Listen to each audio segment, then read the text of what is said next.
Géo-ingénierie thermodynamique. La solution au réchauffement climatique et à l'économie mondiale. Le réchauffement climatique est un problème de thermodynamique, régi par les lois de la thermodynamique. La première loi et les deuxièmes lois contraignent le fonctionnement d'un moteur thermique. La première loi est l'application de la conservation de l'énergie au système et montre comment l'énergie peut être changée d'une forme à une autre, mais elle ne peut pas être créée ou détruite. La deuxième loi fixe des limites au rendement possible de la machine et détermine le sens du flux d'énergie. La géo-ingénierie est un ensemble de technologies émergentes conçues pour manipuler l'environnement et compenser certains des impacts du changement climatique. Ces technologies sont généralement divisées en deux catégories, élimination du dioxyde de carbone et la gestion du rayonnement solaire. La géo-ingénierie thermodynamique est une troisième voie. C'est la conversion de la chaleur du réchauffement climatique en énergie productive, comme l'a démontré pour la première fois le héros grec d'Alexandrie, au 1er siècle de notre ère avec son néolipile.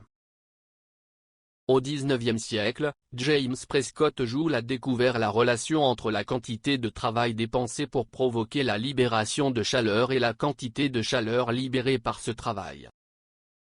Les océans sont de plus en plus stratifiés thermiquement, ce qui facilite la conversion d'une partie de la chaleur du réchauffement en travail conformément aux lois de la thermodynamique.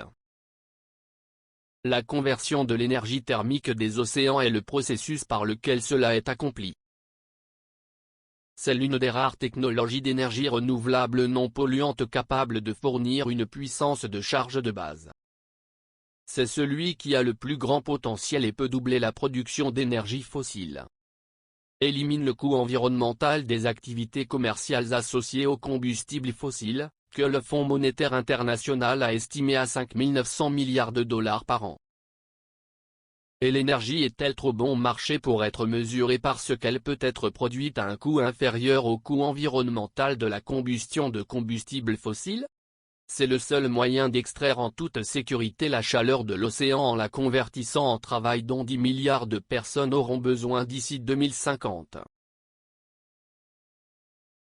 Vous payez trop cher pour l'énergie et par conséquent, vos autres biens essentiels aussi.